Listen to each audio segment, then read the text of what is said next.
Greetings and welcome, everyone. It's AllYouCanGeek Gamescast, episode 343. I'm one of your hosts, Jim Gass, joined by Tony Korkanakis, Hello. Corey Feinstein, Hello. and Mike Sneedy. What's up? You couldn't say hello? No. Welcome, listeners and viewers. Combo breaker. Welcome to listeners and viewers to episode 343 of the Gamescast. This episode, we are going to bring you our top 5, because, first of all, top 5 RPGs, because the lists are coming out from everybody, so we thought we should do our top 5 RPGs. Is there a reason for that now? Why everyone's like, oh, let's make this list right now? Or did one person do it and everyone just decided to copy them? I think everybody just decided to copy. So we Right. felt like So we we should will- It's like the Armageddon and that Deep Impact movie. And they always have to have two of them at the same time from different studios. But, Yeah. But first I want to get to two quick things in the gaming news, what we've been up to, and then we'll get into the lists. So, kicking us off here, I feel like this is a lot of money, but it's not like they're the first persons to do this. Nintendo has announced the season pass for Fire Emblem Shadows of Valencia. That's the right one, right? Yeah. Fire Emblem Echoes. Shadows over Valeria or whatever. Okay. This is a 3DS title, right? It's a 3DS game that's coming out at $39.99, I believe, and the season pass. And it's a remake, if Yes. I'm not mistaken. And the right? season pass is $45. I just think that's a lot of money, guys. It is a lot of money. That's It I is. mean that's Well, what that's do you get? crazy. I mean, do you get a whole nother 2 games? No, you get DLC. Like that's the thing. Like you can buy the game for $40 and they're charging the same amount. God. Like I'm sorry. Like I just felt like that was a lot of money. I had to. Oh, It is, but I mean, it's for the uber hardcore. Like, I'm not getting Awakening, the game out. I only bought like maybe $6 worth of DLC, like the stuff I really wanted. And Fates, I didn't buy any because I was just like, the game's good enough as it is. Yeah, well, Fates didn't have. They gave you so many games, different versions of the game that like it just. And it didn't have that strong of a story compared to the other ones for me. So Yeah. it just didn't. It didn't deserve the DLC in my mind. Yeah. But, I agree. I mean, whatever. It is what it is. It's to just squeeze some money out of those people who are super, super hardcore into the game. yeah. I wonder how that game is going to sell. In Japan, it did okay. Not as well as Awakening or I just Fates, hope they don't- obviously. Yeah, I just hope they don't expect it to sell well. Like, I don't think they do because I mean it's a remake. Yeah. You know. I just don't think I'm not getting it. I'm passing on that one. So, hoping that it comes back out in the Switch later, but in the I wish it eShop, would. in the eShop. I don't want to ever play my 3DS. Yeah. And then we have news today that BioWare's new IP, which we don't even know what it is, has now been pushed to the fiscal year 2019. Maybe they'll actually finish it. Doubt it, but I wonder why they're delaying it. Yeah. Hmm.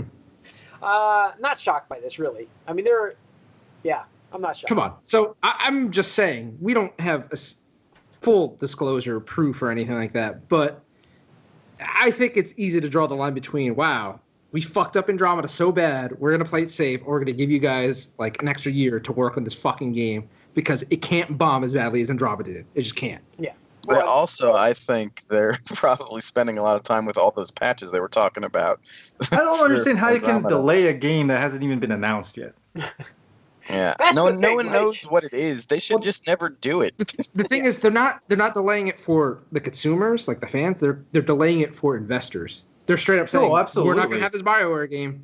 Don't You can't. I mean, expect it. Perception. If you have 2 in a row where Perception's just shitting on your games, it's like your studio's fucked after that. Yeah. Nobody. They have to hit You're this. gonna get a stigma like, hey, these games from this studio are not good. You Are have- not good. you Don't have buy to- it. Only amount of sympathy I have because this is the main when I say main, Yeah. it's like the main BioWare team that The is Mass delaying their Effect game. game. Right. The What's Mass left? What's Andromeda left of them? Probably wasn't not. really a true BioWare game, but because of how poorly that game reviewed and sold, it's I mean- affecting the actual original BioWare But studio. who from the you think- original teams are there anyway? There's these not. days? I mean, There's hardly there's anybody a lot of left. turnover. There's hardly anybody left. But I mean, like, I mean, big names. I don't think there's a do you lot. think there's any but- like animosity between the two studios now? Like, Oh just yeah, because, I'm sure, absolutely. Just because they're like, hey, you guys Guarantee fucked this main up. BioWare is like, fuck these guys. They're fucking dragging our names through the goddamn mud. Fuck these guys. Yeah. Like, talk about the extra fucking pressure because of this shit. Now mean, we have really, to nail it. Because if you think about it, if most of the people on the original Mass Effect trilogy are like, okay, that's it, that's our baby, blah blah blah. it is what it is. Despite everything happening, it was our baby. It was ours. And it's like, oh, 5 years later, hey, you guys are making a fourth game in this universe, and you just fucked it up. So why? Yeah. Why even bother? I don't know. There was an Assassin's Creed announced or leak. It's called Origins. Oh, who the fuck cares? Coming back. They're still making Assassin's Creed. That's coming back. Let it die. It's never I- gonna be off. I don't see it doing well. I think it's had the last couple of games just did not do the numbers they needed to do. The public perception and reception, I think, was awful for They definitely Unity. oversaturated the market. No, wait, over Unity? Yeah, Unity was. Was it really, Assassin's Creed Unity? Yeah, Unity is. What That about- was really broken, right? Absolutely broken. Yeah. Oh yeah. And plus, it's Yeah, that had was what? the one that had all the memes with the faces Yeah. not being. Plus, it's had like what 2 years off now. Yeah. Was it 2 I years? just Is it two? What? I don't know, but even Mike's I think done with it. Syndicate came out. Even Mike's done with it, so you know it's Even bad. Mike's not- Someone actually got me the one where they're in London? the two different characters, yeah, in like London, and I haven't played it yet. So I'm just not that It's interested. on sale on PSN right now. I think it's The like whatever. I don't want to talk about the problem with it, but it's the modern day story. Like jumped the shark a while ago, so like there's just no reason. Yeah. All right. Let's get into what we've been up to then. I want to hear from Tony because Tony's been up to hours of something. Finally beat Persona 5. Yes. Yay. How many? What's the final hour tally here? 79. 79. Like literally 79 on the dot. I think my save might say 7901 or something like that. But Oh, okay. yeah, it was long. Woo. It was interesting because I was kind of saying last week how it was starting to overstay its welcome, but literally it hit a point where it's like, hey, you're doing the rest of the game in a very short amount of time. I'm like, oh, okay, I guess I could see this now, because I was like, damn, like I'm in a certain like time period. I'm like, yo, I got 3 months to go. Are you fucking serious? What else are you gonna have me do? Yeah. But Interesting. they kind of just. I'm So the at pacing that. was a little off. I'm at your point last week where it's just like, I'm almost 60 hours in. I'm at 57, 58. I just finished. I finished another palace just recently. I just finished it tonight. Actually. What number? 6. Okay. Yeah. So- 6 was very long too. That was Yeah, it was. There were some stupid parts of it, but I think 5 was my least favorite so far. 5 was the worst. Yeah. 5 was by far the worst dungeon. So it's just it was. Oh, so I haven't fought the. Actually, no, I haven't finished this palace yet. I'm sorry, I'm not done yet. The calling card, I have to wait. So I just have to wait. I could say that pretty much. Yeah. I'm at the. I don't want to give up too much. Corey's still playing. Sorry. So yeah, it's just like it is starting to drag a little, and I'm trying to get rejuvenated into it. I still, what's funny is I still, for some reason, and it's so basic, but I enjoy that combat. I don't know why. It's just I end up standing up when I'm doing it. Yeah, it's pretty awesome. They refined a lot of it. I really love being able to switch to the weakness personas. Yes, Like, I've really some that started you to have tinker with weaknesses. that. Yeah, there's a lot of quality of life stuff in this Oh, yeah. that Like was not in the other ones. That's the thing, it's like, going to make now- it hard to go back to the older ones. Like I now with my confidence, whatever you call them, the chains. Now that the chains are getting Confidence. full, I have so many more abilities that occur in battle that it's actually fun. Like there's a lot of cool stuff that goes on. So that's another interesting aspect that the game adds. But so overall, the game was great then, fantastic, or? Yeah, awesome. The ending actually was, I think, really good. There's some twists there that I totally did not expect. It kind of makes sense because there's some things that happen towards the beginning, and I don't think this is really spoiling it because you really find this out in the first 5 minutes of the game. But, it's one of those stories where it starts, in the present day, and then you kind of work backwards and try to, figure out how you did. So there were some definite twists there. I'm not going to obviously say anything, but the ending was pretty satisfying. It really sucks because despite whatever, and I talked about my grievances with some of the pacing and the length of it, but overall, like I'd say 90% of the time I had with the game was awesome and fun and amazing. Just enjoyed every part of it, and I got the best ending. So I will not spoil, but you can get the best ending without having to replay through the game. I know, Jim, you were really worried about that. I will say, should make. I don't know how many saves you guys have, but I had 4. at least 8 saves. I would just rotate like. I'm only 13 hours in, and I'm like, oh shoot, I only have 2 slots left. Yep. Oh God, jeez. I have 4. Okay, so I'm gonna add a couple then. I would definitely stagger. So if you really wanted, I mean, whatever. One of the strategies I heard is like basically start one for each month. Yeah, I would. That's probably a good strategy. Okay. Just in case you wanted to, but I don't know. It's just one of those things where when the game ends and you see, you go through all the things, because if you've beaten any Persona games, you know what the last moments of the game are so far. Nope. I know. It's that's gonna be new for me. Just having that last portion, it kind of just jerks on those your heartstrings there, because you're like, because like I'm saying goodbye to like people that you spent 80 hours with and you consider like your friends, and in game it's like friends, lovers, family kind of thing. And it kind of sucks. It's like, oh man, like the story ends, and we talk about games getting sequels and stuff like that probably don't need them or get milked to death. And I would love to see a direct sequel to this game. Yes. Really? Yes. Well, you get so attached to the characters that way. That's it. And that's it. I would love a direct sequel to this game. And okay. Just based on maybe you'll get a fighting game. No. I was going to say maybe we'll get Persona 5-2 on Nintendo Switch.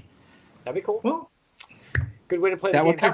Persona 5-2 comes out. That doesn't count. Oh, I think it's. I think that does. No. I think that Our does. bet was mainline number Persona. That has two numbers in it. That has 2 numbers in it. All right. Okay. Anything else, Tony? Fair enough. Just more Mario Kart, but nothing really to talk about there. Oh, Right. I'm sorry. One real quick thing. So I didn't even know this, but I talked about the auto steering in that game. Yes. It's on by default. What? And yeah, it's on by default. So then I turned it off, just be like, really? I didn't really feel that much when I was playing. And I started sucking so much worse. I was like, what? Like, are you serious? I turned it off like right away, and I was like, because someone said if you have it off, or if you have it on, you can't get the fastest speed boost when you drift. You'll never get pink. Interesting. Yeah. So I turned it off, and I was like, wow, this is a lot tougher than when it was on. It is. Totally is. I feel like a scrub now, so I have to relearn the game a bit. All right. That's it. Mike. Because just like auto adjust you just enough, so you're not like, yeah. Mike. Yeah. What have you been up to? I actually started something new because there's nothing else to do in Mass Effect. Yes, finally. Sorry. Well, I beat. I just tired of game. Mass Effect. I'll shit on that game. I'm sorry. 180 from Jim here on that, because you were kind of about it for a while. Yeah, but then like the dawn of the fact that this is a useless story.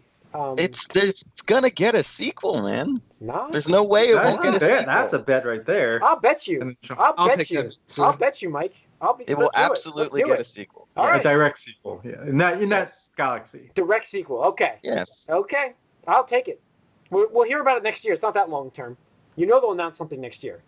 So. Maybe. Oh no, they will. I'm on Mike's side. I think that they're gonna make a sequel with the Andromeda. You want 2v2 this one? Like you want to go like match up Tony and Corey and Mike and myself, or what? If Tony's up for it, I mean, I'll do another. I'll do it. All right, here we go. We got a full team. We got a full team bet here. Okay. 2v2. There we go. All right, set it. Now hold on. Because this is like kind of lopsided, this will get made versus, the end of time, because they could theoretically come out with this in 30 years. No, the next game that they That's announce is not going to be the sequel to this game. Okay. That's what I want to do. I mean, that's got The to next happen. Mass Effect game. The next Mass Effect game that they announce, yes, that's what next Mass Effect game that they announce will not be a sequel to this game. But here's I the don't thing. even see how that's even possible. Here's the but thing. I don't even know if they're going to make a new Mass Effect game. So how do Jim and I win this bet? Are we setting a timeline? You like die. we did with Persona? You die, and this doesn't happen. No, I think I can say that when they announce the next Mass Effect game, which How is going to about happen. I'd say They're by. going to announce another Mass Effect. Okay. Huh? I think that there's going to be another Mass Effect, and I think it'll be on this generation of consoles. Oh yeah, definitely. And it just won't be Andromeda.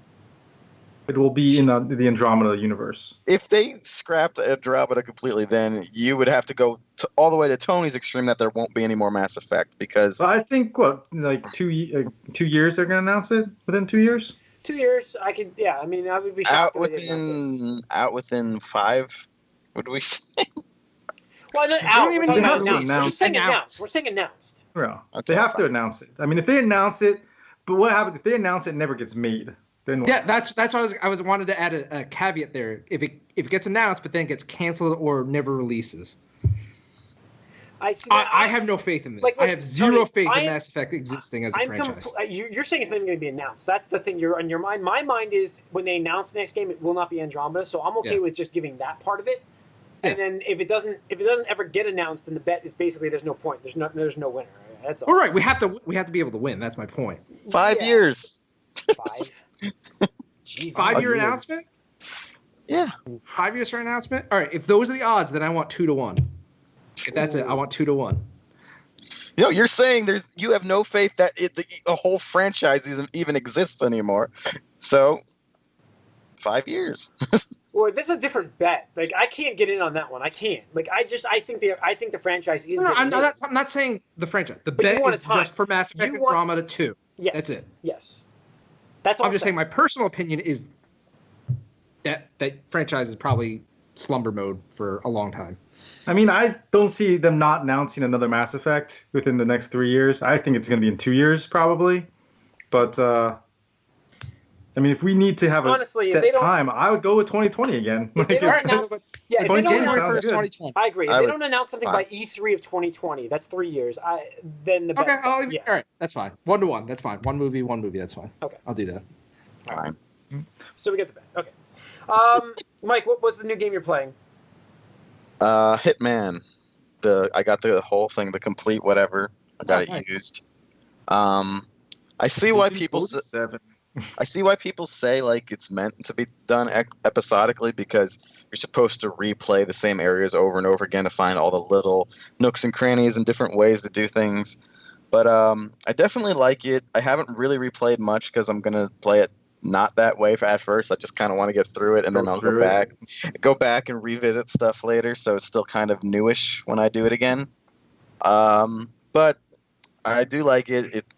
It's filling a sort of gap that has happened ever since like they stopped with James Bond games being good a long time ago. You know, another spy type of thing. No, 2004 with Everything or Nothing. Yeah. Or 3. But Been anyway, a while. yeah. So like I definitely like the whole sort of spy-ish vibe. I do notice that like it's very stealth focused, like more than like I think the other Hitman game that I played. I don't even remember which one it was. But you can't get away really with just like killing a bunch of people. You lose points for killing non-target people, and everyone just kills you really easily. You can't fight back that well unless you have some crazy weapon that you Yeah, I shouldn't think be it's carrying around. kind of more designed often. more of a puzzle, like that you can Yeah, it really is. try to solve. But I'm definitely liking it so far, so I'm going to put in a bit more time into that before Injustice comes out. And I'll probably still play it during because it's a different type of game anyway. When does Injustice come out? Like the 16th? 16. In a week, yeah. 16. So, all right, Corey, what have you been playing? Not much. I didn't get to play anything really this week. Yeah. For me, it's just Persona. So it's like I don't really have any. We just talked about it. So, all right. That's good, right? Get to our lists? Yeah, we're on the lists. All right, so good. we're going to get to our top 5 RPGs of all time because that's the list everybody else is coming out with. Now, Mike's not a big RPG game fan. So No, I'm not into turn-based combat, and I'm not into too many Japanese franchises. So Yeah, that's the caveat with me. yes, so he's going to have some eccentric, like some edge of the RPG spectrum RPGs, And we're I gonna have- also He's going to be the Game Informer of this list. yes, basically. yes, perfect. I like that. I like Yeah. that, Corey. That was perfect. I don't know what that means. I didn't read that. Oh, The we Game were- Informer's criteria was a little generous. It was like That's- if it's an adventure game, it's an RPG. I'm like, are you kidding me? Well, no, I Like, saw. you have I stat feel points. like the way they did it is they listed some of those just higher on the list. Like the more RPGs were, I mean, the lower numbers. Yeah, but I'm going RPGs. I'm going straight like real strategy and RPGs. Like that's All for right, me. whatever that means. So now, keeping that in mind, I did eliminate some things like a Deus Ex or a BioShock, which I consider borderline that I didn't include. Yeah, those are I mean, if you're including Destiny on your list, like Game Informer did, then I mean, those are acceptable. Like that's Destiny's weird. not a I don't fucking understand. RPG. Get the fuck out of here. I Oh, sorry. agree. If anybody thinks Destiny is a fucking And RPG, I even left. like just I left the MMOs off my list too. I didn't put an MMO. I yeah, could've put, not mine. I could have put World of Warcraft, but I didn't. Yeah, it's So- a different genre. No, Yeah. yeah, IGN did though. IGN had the World of I know Warcraft. they did. I think these are number one. No, they were number one was Game Informer. Game Informer had it like number one, didn't they? What? No. Game Informer Game had it on their Informer was list. Skyrim. Oh yes, I know it was in But the top It was 10. top 10, yeah.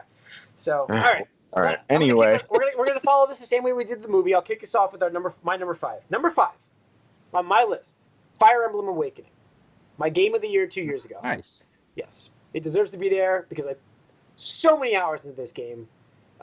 Loved it.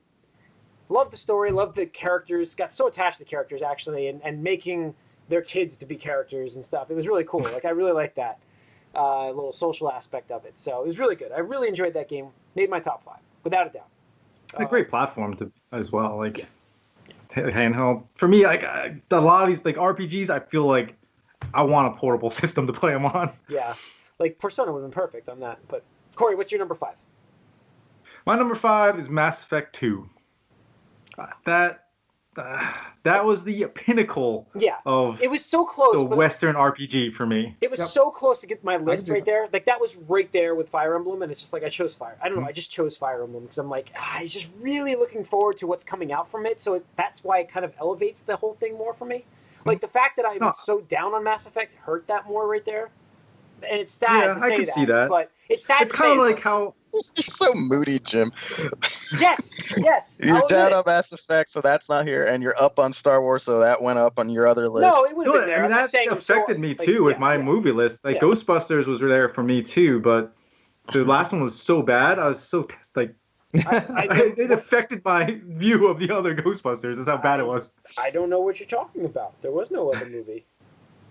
Yeah, but going back to Mass Effect, that was like the empire for this. Yeah, I like, mean, we this talked so much about series. that on this podcast. I mean, so. The fact that these characters are established, this universe is established, you don't have to really get into it. You just can go into this game and the Even the you know, opening story just draws missions. you in. Oh my god, that opening is one of the best Yes. openings in video Yes, games ever. that is true. And it was a What the great fuck? way Yeah. to like be like, well, we have us create a character and we have this other established character, but you know what? We can let you create your character, and it's a great way to do that. Well, and I think that yeah. I mean, even like their opening and their close of that game, the finale of that game was. Oh satisfying. yeah, absolutely. The way it ends as well, and then the missions you go on to recruit your team are fantastic. Every part of that game has been really well done, and we talked to death about it. If you guys want to know more about Mass Just Effect listen to the 2, old just podcast. listen to some of our Yeah. podcasts. Listen to Once- like around once episode these 80 guys- or something. Once these guys sold me into that universe, we talked about it for a long time. Mhm. And I think Tony, when you popped on a couple episodes in, like you weren't like an actual member yet. You're like, you guys still talking about Mass Effect? That was one of your comments on the podcast. So, all right. Like there was straight up a year where all Yeah. you guys talked about, not even just podcasts, but like in person. We Yeah. had a party or mutual. Yeah. It's like Mass Effect 2. It's like what? Like I mean, what do you guys? How? yeah. Like we're still talking about this game. I got Nick. I remember getting Nick into it. Like I got like so many Yeah. people into that. But And the thing about it is, and you will hear more about this game, but later, Mass Effect 1 was good, but it wasn't that good. There's a lot of it was yeah. It was Mass it was- Effect- It had a good foundation for sure. Yeah. Here's the For thing. Mass that- Effect here's 2, the thing that like, makes it Mass Effect elevated 1, it though, so and much. I'll take a pot shot again here. The thing that makes Mass Effect 1 better than Andromeda is the characters. They're actual characters. They're not soulless, lifeless beings. Whatever, Jim. Mike, what's your number 5? My number 5 is Skyrim. Oh, yeah, I don't like the fantasy setting too often, but I just never liked those games. Like their combat for me, I don't know. I just didn't like that. well, Skyrim, the combat isn't great. No. I mean, if you like, actually, it's most fun to be the magic character, just shooting like freezing or fire or crazy nonsense at people.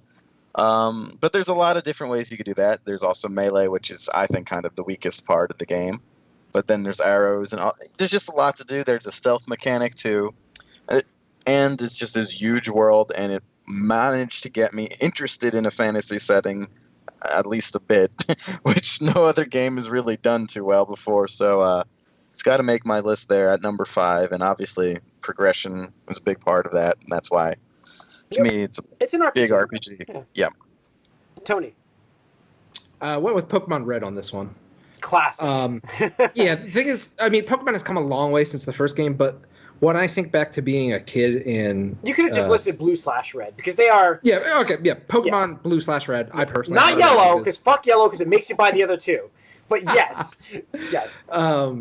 But just when I think back about how I felt as a kid playing through the game and how ambitious that was for a fucking Game Boy title... Yeah, it's like, amazing what they did with that. The amount it was just crazy. Gotta catch them all. Gotta catch them all. And yeah, the thing is, despite, other Pokemon games coming out, I think if you bought or played through Red, Blue, or Yellow right now, it would still hold up on its own completely. You could play through that game and still have a very enjoyable experience. Oh, yeah.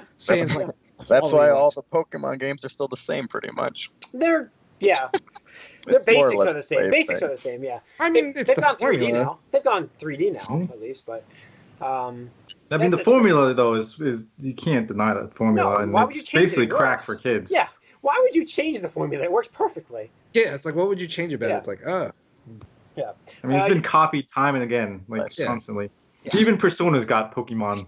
Yeah. It does. It does. version. Yeah, absolutely. I remember... So real quick, one of my other RPGs that just narrowly missed this list, if it was top 10, it would definitely do it, was Valkyrie Profile on the original PlayStation by Enix at the time. It's a great game. And I remember my friend Kevin showing me this game, and we had just gotten off a discussion not too long before he showed me this game about how Pokemon sucked and all that stuff. Now, for those of you who don't know, because Valkyrie Profile is a very niche RPG, like super Japanese, super just niche. Like, I would not recommend it to everybody, but if you're into that, it's totally one of those unique game experiences in which you go around as a Valkyrie and you recruit the souls of dead warriors and female warriors too and stuff like that to fight for the gods in heaven, basically, Asgard and all that stuff. So you go around collecting spirits, and I was just like, like you're kind of training them for this battle, and it kind of sounds like Pokemon to me. And it was just one of those times where he was just absolutely speechless at the argument that I presented. He's just like, yeah, I'm not going to say anything. It's just kind of like, just that was that conversation ever again. So just a little reminder there. But yeah, that's my number 5. You're number 4. You're going to loop it back around. Hold on. Gotta bring it up. Number 4. Now, I don't consider this a true RPG. It is more of an RPG than some of those other games on the Game Informer list. But Diablo 2. Oh, I had it there. Mine was number 5. Like I deleted it off my list for a game I almost forgot about. It was off my list because I forgot about this other game. Yeah. Now the reason I included it on my RPG list was because you could still play that game as a solo experience, and it is still amazing. It's still awesome. Mm-hmm. There's so much depth and diversity and just experience. Like every time you play through that game as a solo experience, it will be different. I played that game solo. They still support it. Yeah, they still support it. Yeah. Exactly. They're still patching it. Yeah, like 16 years later. But just, I mean, if we talk about like just Mass Effect 1 to Mass Effect 2, like the jump in quality from Diablo 1 to Diablo 2 is almost that good, because I love Diablo 1. The setting was awesome. It was like gothic horror. But there was a lot of jank. I mean, the systems, there was only a handful of characters. But I mean, that's what reminds me. Like, Blizzard does a great job learning from. That's the difference. Yeah. Like, just going from Warcraft. Just going from Warcraft 1 to Warcraft 2, they did the same kind of a jump. Huge, I mean, huge. And StarCraft to StarCraft 2. You're right. Yeah, huge leaps. So Diablo 2 is one of those games where I'm not gonna lie. Like, I could install that right now and play it and have more fun. No offense, than Diablo 3. Yeah. I would have way more fun with Diablo 2 right now than I ever did with Diablo 3. All right. It's still the best Diablo game, yeah. I'm not. I really don't want to seem like I'm slandering Diablo 3, but it's more that is to me how much more awesome Diablo 2 is in just the history of RPGs. That makes sense. All right, Mike, you're number 4. My number 4, I had to sort of fight between these two games in my mind, and it's, I guess, a similar type of game. It's going to be XMen Legends 2. Okay. Okay. As you know, if you just finished it again. I know recently you played. I replayed all of them. Yeah. And this one, I think, is the most RPG. It's more of an RPG than the newer versions, well, from a technically kind of a different series, but not really. Because they have every character has their own. They can share gear. You can find gear in the world, but there's also specific gear for them, which is pretty good. And then if you beat like a certain danger room challenge for each character, they get the best gear specifically for them too. It's just these types of details and stuff really like make you like want to like look around, find everything, progress, see what gear mix and match, and like this stuff I did not do the first time I played this game when I was younger because I didn't care too much about the RPG elements then. But now I love this, and it was just a lot of depth and lots to manage. So XMen Legends 2, this is the one where you play with the villains too, beat Magneto. Nice. And you gonna get the Marvel Omega game? I guess so. Oh, yeah, I'll give it a shot. It's free, right? It's gonna be free. It's free. Yeah. Yeah. Corey, what's your number 4? My number 4 is another BioWare game. You're gonna beat the me? Old Republic. Damn it, you beat me to it. That is also my number 4. So, my number. I am in complete agreement. Yeah. I mean, That's the game. That's nailed the the Star Wars feel, look, and making you feel like a Jedi. I mean, just the customization of the lightsabers, the colors that you can do in that game, like got the different lightsaber colors, and the freedom they had on that too, which was great, and it still holds up. Like they put it out on an iPhone, and like I played it on iPhone, like it holds up great. Yeah, and that formula works so well with the light side, dark side, and the story is so freaking. And it had like I said, it nailed the feel of some of these other reveals in Star Wars, where it's like you're learning these things, and like bam, reveal, and you're like, oh fuck, I didn't see that coming. Yeah, you're like, what? This is one of my regret games. I've never actually played this game, and I kind of already know about the twist. So, okay, that not as reveal was just impactful. Like, yeah, just like I was like, I always go dark side my first playthrough, so but and the side characters are great. Like AK-47 is like one of the best side characters in any game ever. Yeah. I would love to see this game released on a virtual console for like the modern system, so I could get a chance to play it. Star Wars Day was on Steam for $250. Well, I don't play. The sequel was $250 also. I don't think that. Could I run that game on a laptop? You think maybe? Probably. Oh yeah, it plays on the iPhone. It plays on the iPhone and the iPad. Yeah. I don't know. All right, maybe. It's not very demanding. It's on my Kindle. So it is. It literally came like the first thing I got on my Kindle was Knights of the Republic. I'm not even joking. Yeah. So you got anything else to add there, John? I know you said he was your number 4 also. That was my number 4 because of that. I mean, I was adding what you were talking. Like it's the same idea. Like it's just such an impactful story. Combat was like that kind of a system for me was you don't have full control, but you set up your still roll the dice, which very RPG. But you cue your moves, like you cue the attacks. I always love that system, like how you can cue things up. I always thought that was really cool. And just like the customizations, the exploration, the worlds, the different places you go, it's awesome. Yeah, it was huge. Yeah, at the time. I couldn't put it on my list because I actually never finished it because I had this on my original Xbox, which died at some point.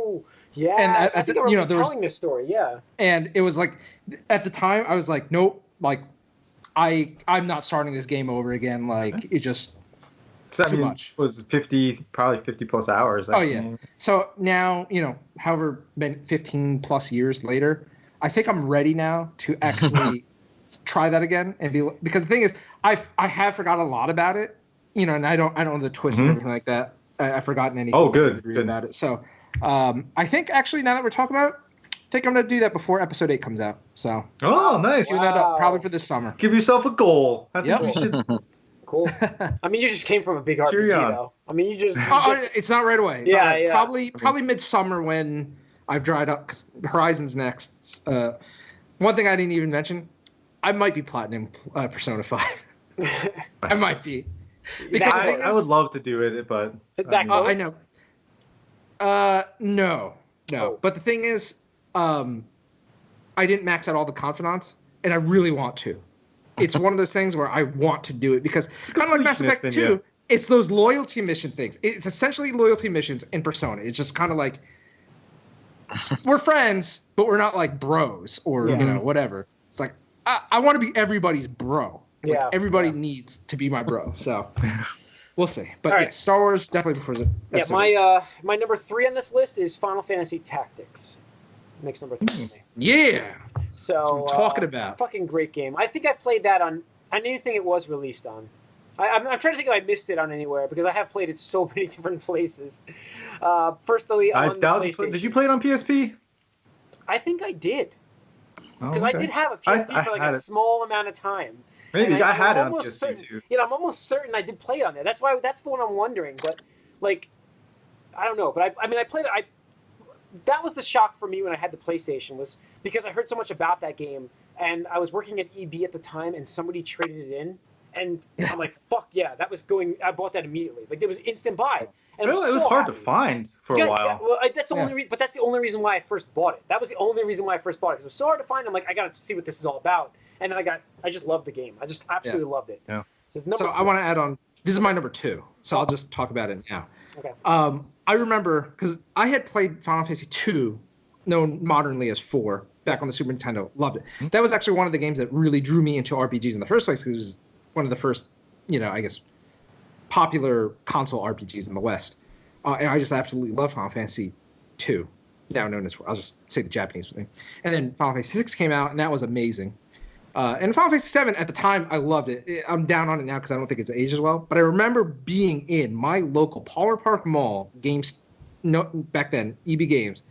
And that was back in the day where, like, I didn't really pay attention to, like, video game news as much. Like, I had maybe Nintendo Power or something like that. I think I read Pro. I was doing Game. Yeah, I think I read my friend's Game Pro every now and then. So, like, I didn't know about...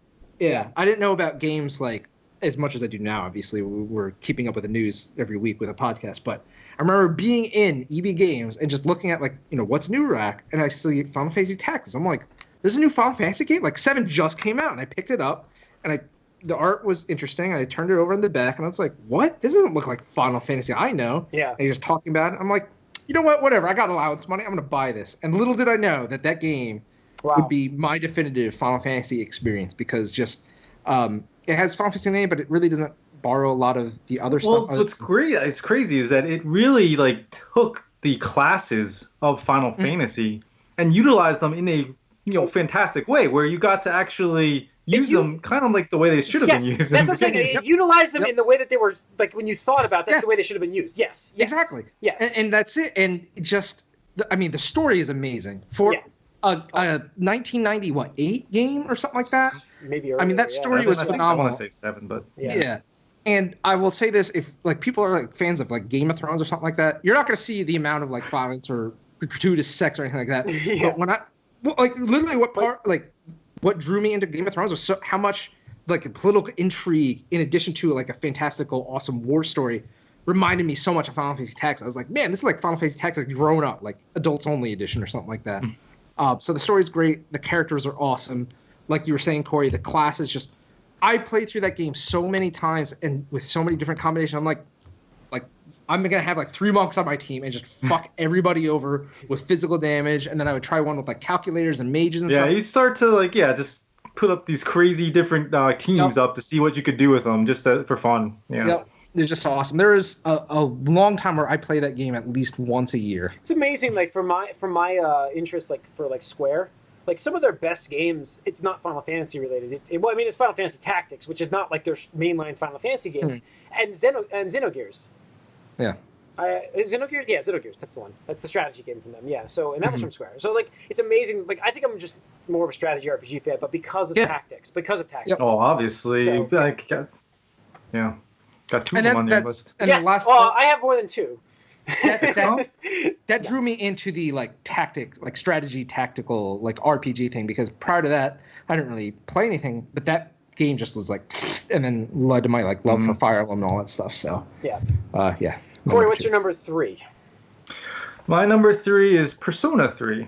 Nice. I had to put Persona on my list. You need to tell me, is that the one where the guy shoots himself in the head always? Yeah. Okay, Jesus, what goes on in that game? Like, Persona 3 is basically one big dungeon, right? If I remember this correctly. You're climbing a tower the whole game. Yeah, it's just the one. It's like not like 4 or 5, like, or I don't Real know, world, side world. not It's like five Mementos, Jim. Imagine Mementos was the game. Oh. but there's hundreds of floors. Oh wow. So you're just climbing this tower the entire game. But like for me, like when I think of Persona, that's the first game that comes to mind is Persona. And I wanted Persona on here because of how like meaningful it is to me. I was like, and I haven't finished 5, so I couldn't like obviously do that. But for 3 was just not that it was so much better than 4. It just really like epitomized what Persona games are for me. And so I yeah, 3 is fantastic Cool. game. Yeah, Cool. It just missed my list, and I just want to talk about it real quick because it literally would be if we extended this top 10, it would be top 10. Okay. Persona 3 is just kind of like how I talk about tactics. This is like a different take on the Japanese RPG style because I felt when I played that game, Final Fantasy was trying all these weird things that I didn't like the direction of the franchise was going, with Final Fantasy 10 and 10-2 and 11, like online MMORPG. It's like, what the fuck are you doing, Square? Yeah. And then Persona comes out, and literally I only played it because this girl I was talking to at the time just like was talking it up. I'm like, all right, I'll buy this game because you used to make it sound awesome, and that's when we were going to conventions regularly and stuff like that.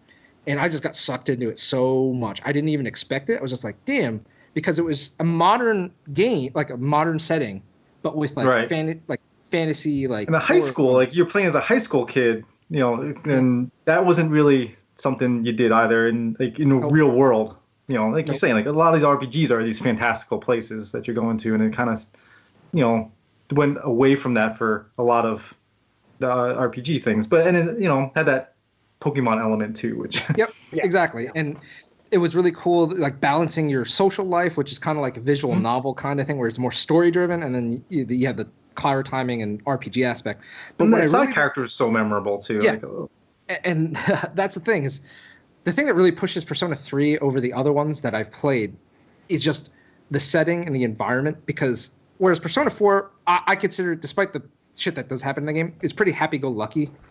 In terms the music too is just like happy-go-lucky as well. Exactly. Except for like people like killing themselves or getting murdered. Getting murdered. No, we're talking about 4. Yeah, 4. Getting murdered. Yeah. Isn't that the one with 4 where they were getting murdered? Yeah, they weren't getting murdered. It was a murder mystery. Yeah, People were getting murdered. Yeah. So they Persona 4 I equate to you call like that lighter?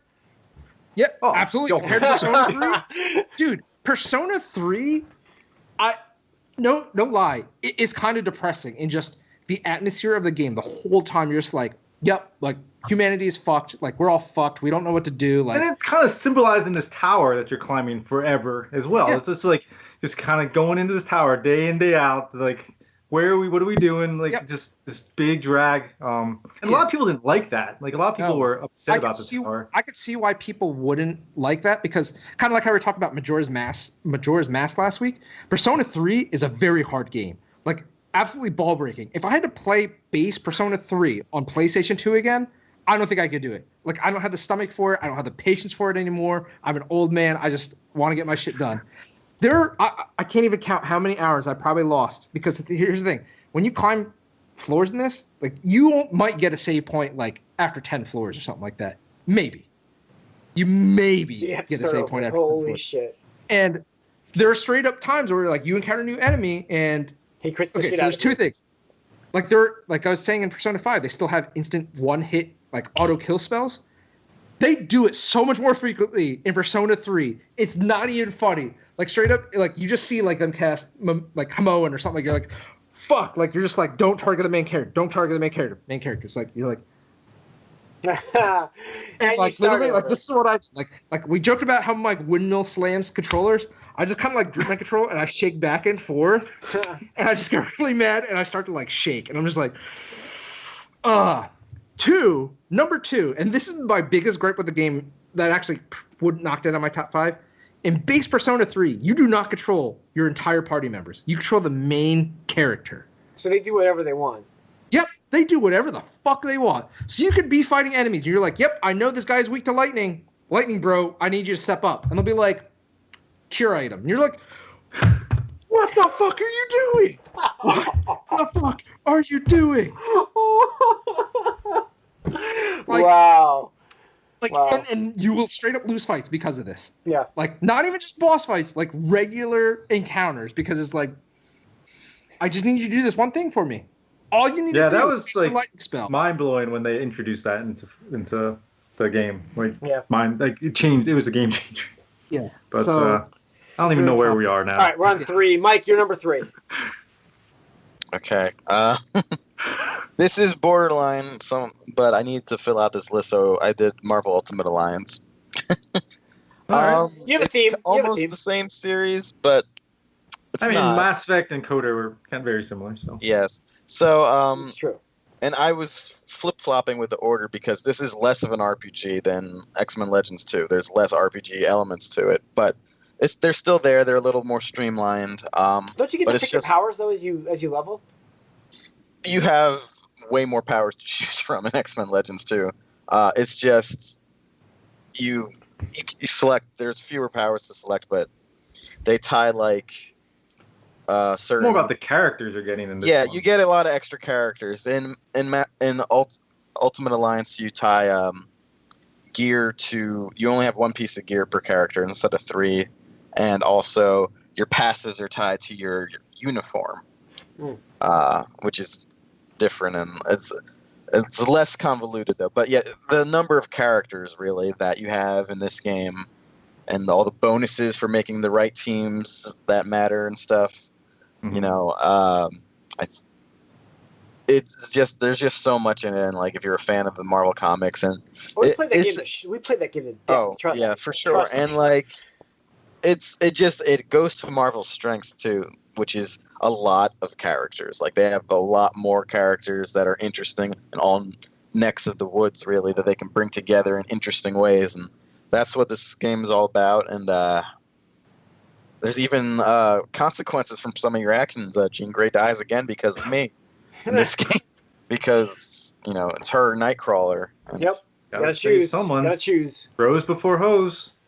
So, all right, So yeah, that's my number 3. Tony, what was your number 3? that would be Xenoblade Chronicles on the Wii. Yeah. Talk about that just like talk- crazy.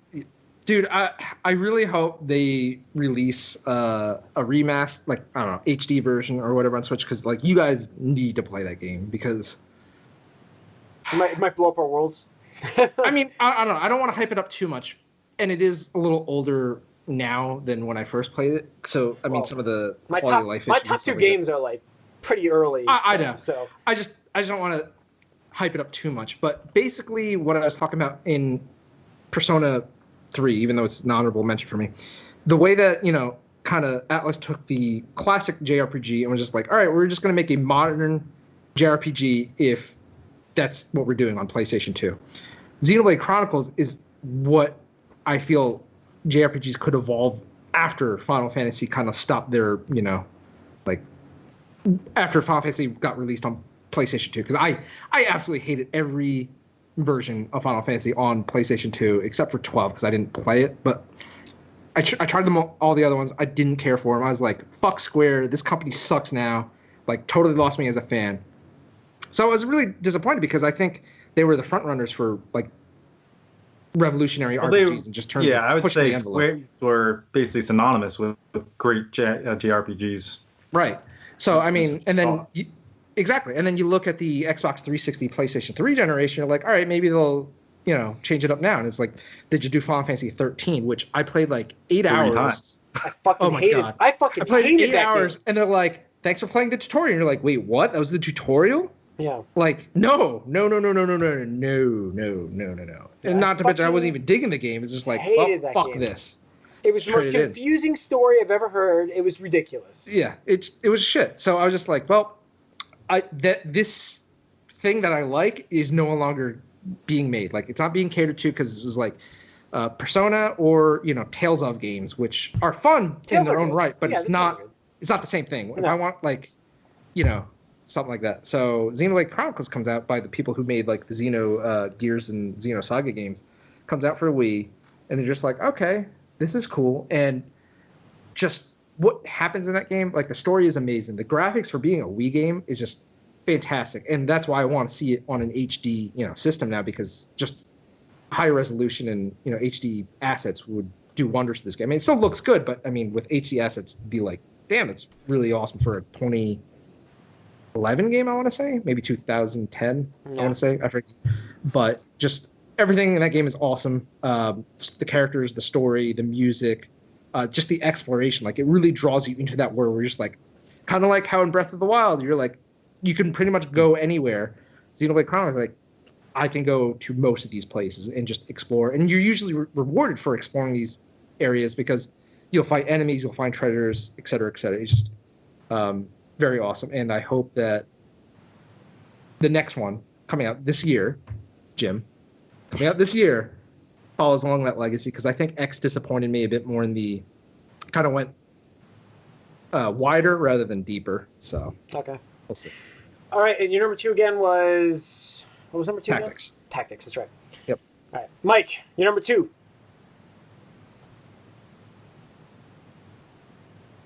My number 2 is Fallout 3.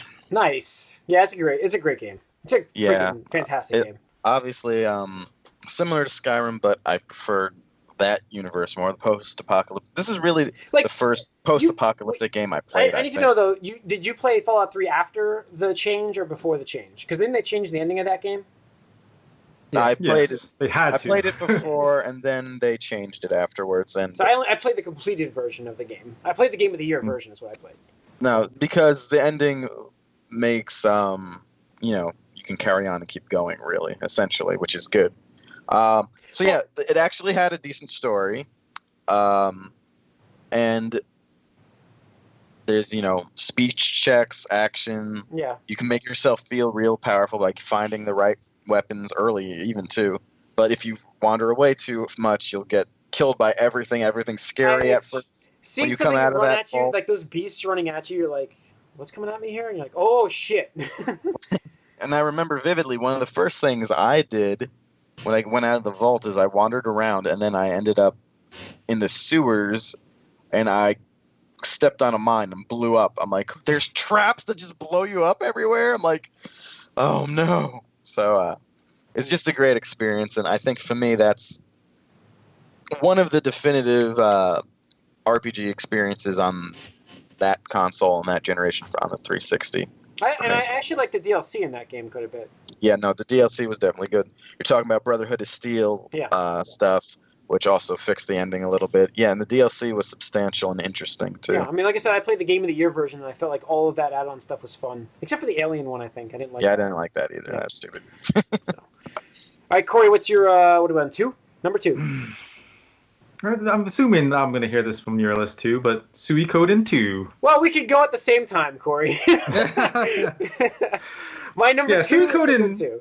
This happens way too much. Suikoden was great. The first one was really interesting. Second one, they took everything from the first one and just expanded, made it the best version of that game. Yes. It's still better than anything that came after. It was like the complete version. Like you played 1, you loved it, and you're like, then they said oh, this is what worked in 1, but let's fix this for 2, and they're like, that's how you do it. So and you love this character from your first game. Yes. Why don't you go find him? Yeah. Why don't we put him in the game? And you're like, oh shit, he's in the game, and so that makes you go back and make you play the first one to finish that whole shit, get it done.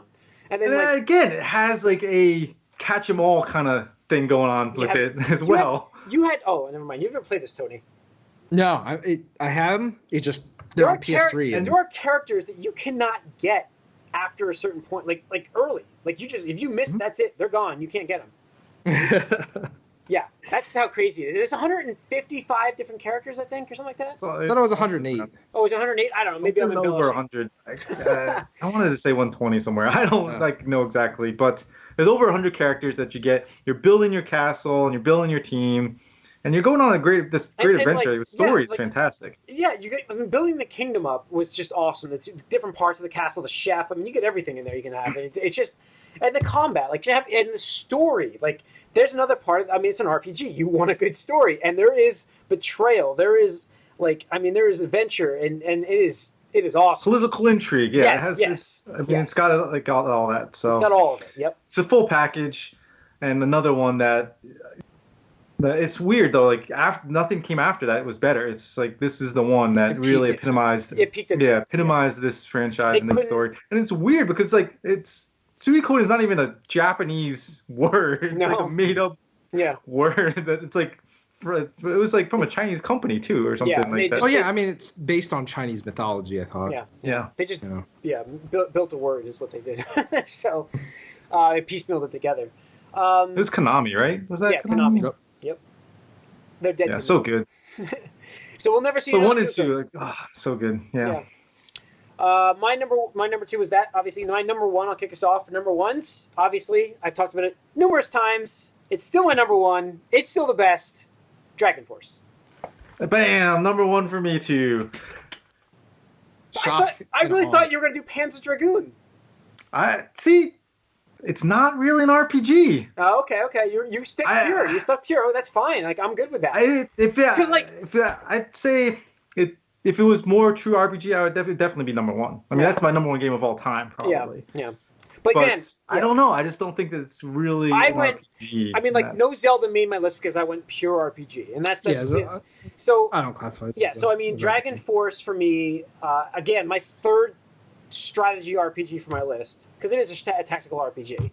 It's different style than what we were talking about before. The other one's more about a grid, and this is about a giant battlefield and customizing your people to face. Like you have dragons that are good against everything in the game but zombies or something like that. And it's like ridiculous. Like so they have zombies. You have to change out your troops to like archers and something with fire. Obviously, it's crazy. Like you have to just play the matchups, and it's just strategy involved in that. And the story was so good. I loved loved the characters, and not even just. I'm not talking about the main characters, the heroes. I'm talking about the sub characters like Rutger. Link is in the game. In the beginning, you chose like a faction that you wanted to be a part of, represent. Mm-hmm. You had different factions, and you could kind of choose which one you wanted. And then you'd have like your generals in that faction. Yeah. You can name them all and like personalize these characters and everything. Promote them, and you can promote them to get the more troops and different kinds of troops. And if you don't pay attention to them, they desert you. Oh, shit. And you will fight them in the battlefield. What was that called? Like the castle side of things. There was a name for it. Remember, we'd always like, here it comes. I think it's mustering or something. Not mustering. No, it's mustering. What was it called? It was the 3. Because you had a timer. You have a timer that you can do things, and it's like you have to finish things before the timer gets up, and it's like an upkeep. It's an upkeep phase essentially. Yeah, and it's the whole map is like stuff is going on the entire time. So like there's people you have their castles, and then you have to build up your force, your defense on those castles because people are attacking them at all times. Yes. Like, there's no like time to rest at all, and like you're always having to look around like where you've been and what you've been doing because you could lose a castle. And then you have to build it up so that way you could put more troops in to bring out to the different battles, which. Again, where like you're saying with the grid, you could have 100 people on your team. Yep, that's crazy. I wish I could play that game just because of how much you guys hype that game up. But we would sit around Corey's house with your brother, who's not even he doesn't play video games, and he would just sit there with us. We'd play that all weekend straight, like straight. All of us, and it's a one-player game, but we would all play the game. Like we would just sit there playing it. And a pretty interesting reveal too, like which was very which was cool. But and then once you beat the game, was it you could play as a certain character, or was it like after a certain point you could play after a certain point I think you can play as that character, but I mean there's a guy named Link in the game and he eerily looks like Link. I'm not even kidding. Yeah, so I mean they have characters in there that just so I remember Rock, yep, Rock the deserter, that motherfucker. And Gunther. And he'd come back, and then you're like, Gunther. And they were like, "Fuck you!" But then like, come on, we liked you. Yeah, you would face him because if they desert you, they will go to the other generals, and you will face them again on the battlefield, and they'll be angry with you. So you can't. Yeah, you take prisoners, and then you try to like negotiate with the prisoners and be like, "Well, you want to join us? We'll let you out," and blah blah blah. There's so much good stuff there. Yep, Mikhail. But yeah, I'm trying to remember because it's been a long time since I played Panzer Dragoon Saga, but I don't remember it being like a true RPG. I don't know. Now I'm thinking about it more. It's probably like Mass Effect 2 and like Panzer. If I consider Mass Effect 2, I'd probably say Panzer Dragoon Saga was. That's why I thought it was going to be your number 1, but I was shocked. It would be my number 1 though. Like I would not have Mass Effect on the list. It would just get bumped down. Yeah, everything would slide down 1. Okay, we got it. All right, Mike, what's your number 1?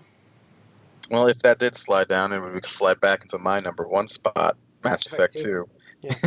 Obviously. I mean, our RPG-wise, it's the closest thing to an RPG that I think I've heard you play. I mean, besides Skyrim. Skyrim's your Skyrim's an RPG. Well, Fallout 3 and Skyrim. Yeah, I know. I guess Fallout I 3 played is... New Yeah. Vegas too. Yeah. Yeah. But to me, anyway, it's not just not just leveling up to get stronger here. You're doing things to like survive the end of the game.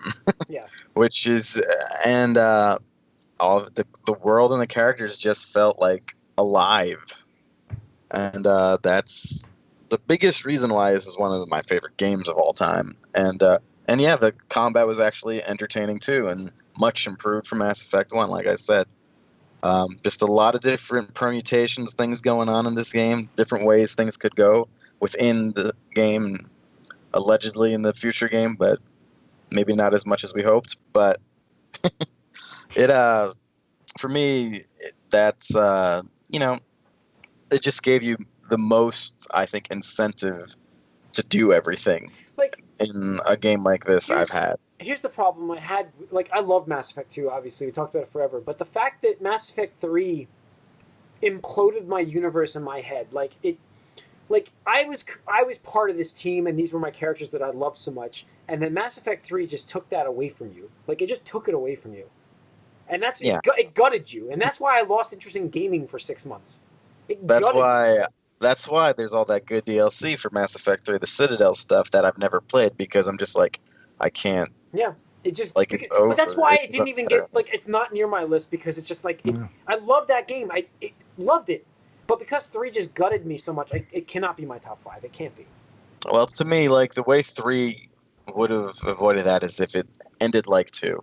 It would have given you multiple, and it could have been if you did the perfect thing. It could have been a very predictable, boring, Hollywood ending, and it would have been fine if their options for like degrees of failure led to like things going worse the way things happened in Mass Effect 2. That's all they needed to do was copy and paste that type of ending to 3, and it would have changed the entire like scope of BioWare at this point. Yeah, games like the consequences in 2 were just like amazing, that there were like that amount of consequences for doing things. It's like they gave up, or not doing things. It's like they gave up on the second half of Mass Effect 3. They just like, okay, we have no time to finish this game. Let's just do it this way. That's what I got. Right. The problem was because there were so many going on. Right, because there's so many possibilities in Mass Effect 2, they just couldn't do Mass Effect 3 properly. And that's why they wrote out so many of the characters from 2, because there's so many different you have to think about how all of those characters in Mass Effect 2 could die. Yeah. So the thing is, how do you make a game based Mass Effect 3, how do you make a game where you some of those characters are just not going to be around for some players? Yeah. How do you do that? You're right. Yeah. They were too ambitious. If they had succeeded, if they pulled it off, I would easily put Mass Effect 2 in my top 10 list. I would, because I enjoyed that game very thoroughly. But kind of like you're saying, Jim, Mass Effect 3, and I don't want to get into it, it kicked me in the balls, and I looked at Mass Effect 2, and I was like, wow, I never got the payoff of this. Yeah. I just never got the payoff. Yeah. I had the setup, and it just missed. Yep. The mark was missed. All right. You're number 1, Tony. Chrono Trigger.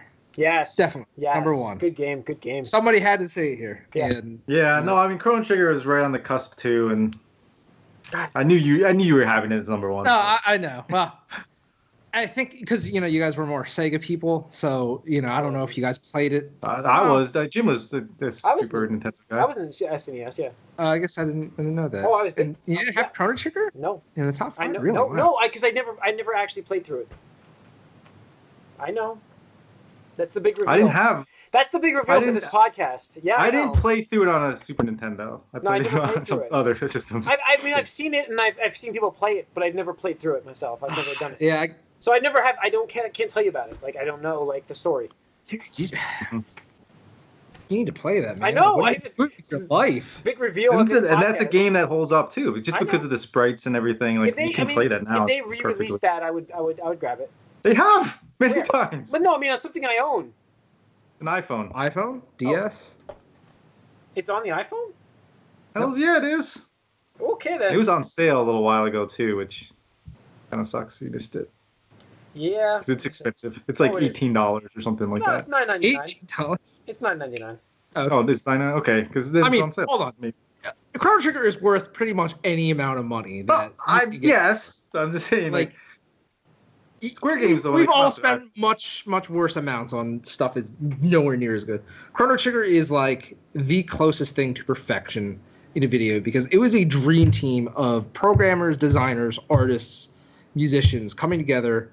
Everything about the game just trounces anything in that category. It's disgusting. In some ways, it's awesome because you don't get to be around for, I think, at least I think our generation, we don't get to be around for the pinnacle of things, because we talk about like, you hear people older than us like, oh, the good old days, and you talk about like the golden age of comics or something like that, and how like, comics these days are shit, which I could totally understand, but like, or even extend it to music and like Elvis Presley or like the Beatles, stuff like that. Like you compare that to who, like Justin Bieber and Britney Spears, like it's just not the same. Well, yeah, you have some like a genre that's just being defined by something. Exactly. And that's what's happening here. Exactly. And that's what I could say about Chrono Trigger. Like, it literally was the pinnacle of the Japanese-style RPG. And sadly, I don't think it's just come close. And I don't think we'll ever see that again just because it was literally a dream team of people coming together and being like, let's make literally the best game ever. And they did it. It was just like, I mean, the character, the stories, and I say stories because it was one of the first games that have like multiple endings, and not just endings like a slight variation. And it's funny though because you hate time travel. I hate time travel so much. I hate it so much, but they do it so well. I'm not saying it's perfect, but maybe that spoiled you on it. Like this never been done better. Because they're like the whole story of the game is that you take place in whatever year, and you are this character from this year, and you find out through. You just go through like typical adventure stuff, like, oh, I'm just a teenage kid, with the wooden sword, and I get into hijinks with my friends and stuff like that. Suddenly, it's on a quest to like not only save like the world, but like save the world throughout the timelines because there's this supernatural entity that extends beyond just the current day, and it's just amazing because you can go forward in time. Like the game literally just gives you like you need to defeat this being called Lavos. You just need to beat this being. It's up to you when you want to do it. The later you wait, the harder it gets and stuff like that. So like you can go into the far future and beat it. And it's like, but you beat it, but the world's in ruins. Like it's post-apocalyptic. Like, good job, you saved like all of like 10 people. Cool.